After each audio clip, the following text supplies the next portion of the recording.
Who could have thought that this would happen? In a time of global crisis, Bitcoin would be the savior, the one beacon of light, saving millions of citizens from financial exclusion and destruction.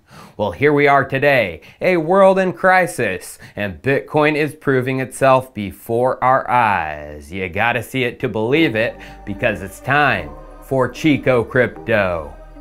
Bitcoin, yeah, the price is looking really good. After trying to break 40K resistance since last Friday, as of yesterday, it was official. BTC broke it and was holding above it, shooting up towards 41K. Now this level is very important, and a break of it would signal more than likely a bullish run. Will Clemente tweeted yesterday, Bitcoin pressing up against 40.7K resistance. This is a key level that has defined nearly the entire 30 to 60K range. Showing the chart, which clearly shows this resistance and support has proved to be a tough one to blast through in the past. But when it does, it usually signals a furious upward run.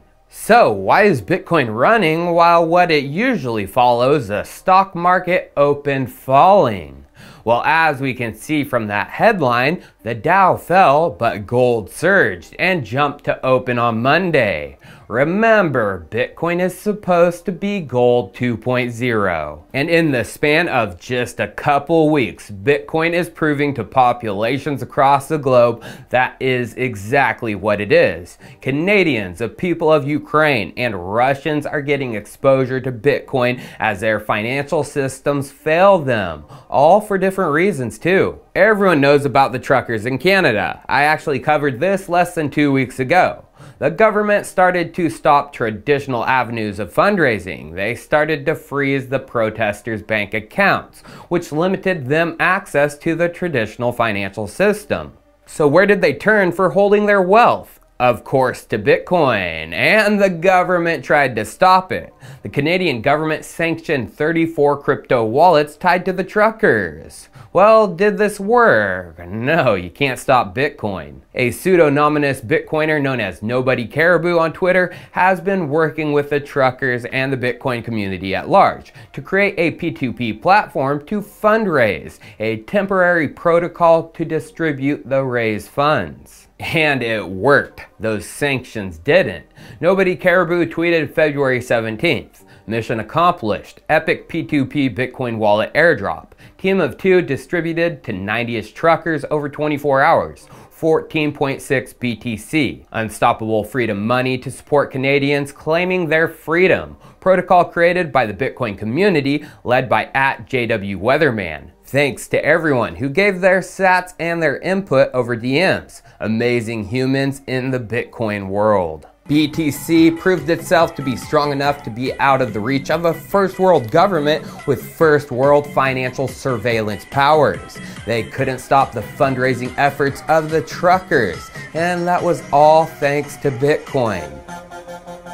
Although the real proof of Bitcoin's power shone through when the fighting broke out between Russia and Ukraine.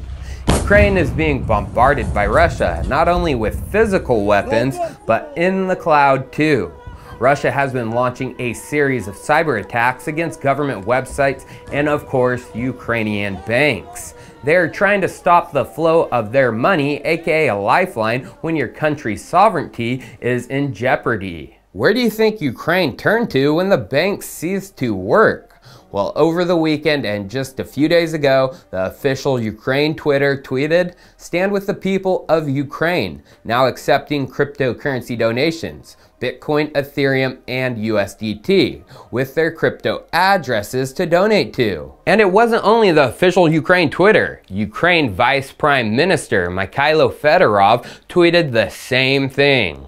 Now, as we can see from this article posted February 25th, just one day before the tweet from Ukraine officials, they were already raising crypto funds. 4 million had been raised. Well, after the full-on government support of the crypto assets, we can see that number significantly jumped to over 13 million raised. And that is only the beginning of the donations. I'm sure throughout this week that number will steadily rise. So on one hand, you have a government trying to stop fundraising and wealth storage with crypto assets a la Canada.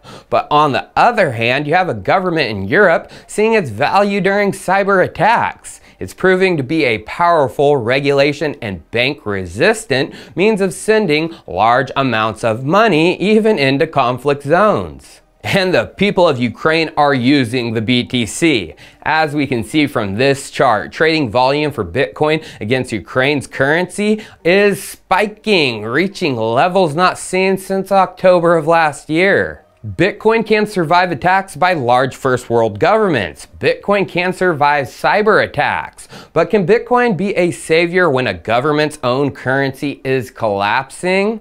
Well, yeah, because that is happening in Russia with their currency, the ruble. Russia is facing a financial meltdown as the European Union and the West block their access to the financial messaging system SWIFT. This was announced over the weekend in a joint statement from the UK, European Commission, France, Germany, Italy, Canada, and of course the US. The statement said, "First, we commit to ensuring that selected Russian banks are removed from the SWIFT messaging system. This will ensure that these banks are disconnected from the international financial system and harm their ability to operate globally." Well, what do you think happened to the Russian ruble yesterday when the markets opened? It collapsed. The Russian ruble dropped to its lowest levels ever, dropping to 117 rubles per dollar, aka 1 ruble is less than an American penny. This was a collapse of over 41%. Now, the last time the ruble fell like this was back in 2014, when they first invaded Crimea and Obama put sanctions on them. Although this wasn't the SWIFT sanctions, and that collapse was over the span of a year, not just a couple of weeks. So what do you think the Russian people are doing? Getting their money out of the banks. This video was posted over the weekend, and citizens even before the collapse were rushing to ATMs and banks. I'm sure now that the collapse has commenced, these lines are even more crazy and long as people attempt to flee their country's currency. Last week alone, on Thursday, Russians withdrew more than 100 billion rubles from their accounts, which was worth over 1 billion then, but with Monday's drop is less than a billion. And even Russian banks outside of Russian borders are starting to limit what can be done. The Slovenian unit of Russia's Sberbank has limited the withdrawals of its customers to reduce excessive outflow of deposits from the banks. The bank will be closed until tomorrow, Wednesday, but until then, withdrawals and payments with cards issued by the lender are limited to just 400 euros daily. And a full cutoff may be imposed when they do open on Wednesday. So what do you think is happening to Bitcoin against the Russian ruble? Explosion! It's reaching heights not seen since December of last year, aka when Bitcoin was above 50K in USD terms. And volume against the Russian ruble is seeing heights which outdo the volume seen during the Bitcoin peaks, over 1,000 billion rubles. From just last week alone, there is an over 121% increase in volume. Obviously something's going on. Russian people are rushing to Bitcoin to save their wealth. Although it's not the middle class and the regular Joes of Russia who hold all of Russia's wealth, it's the oligarchs. How much money could be sitting on the sidelines waiting for BTC from these guys? Well, a 2017 study of Russian oligarchs published by the US-based National Economic Bureau estimated that as much as 800 billion is held by wealthy Russians in the UK, Switzerland, Cyprus, and similar offshore banking centers.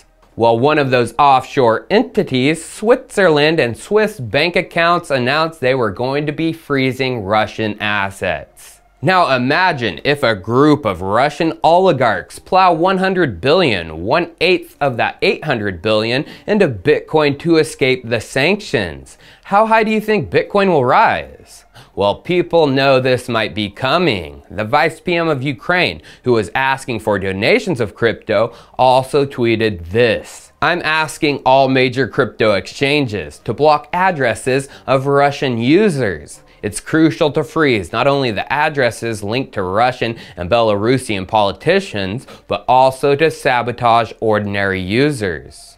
Well, my friends, Bitcoin, it's an asset and currency governments can't control. They can't stop, but they will all one day use. Remember, there's another way to spell the asset, F-R-E-E-D-O-M, freedom. Cheers. I'll see you next time.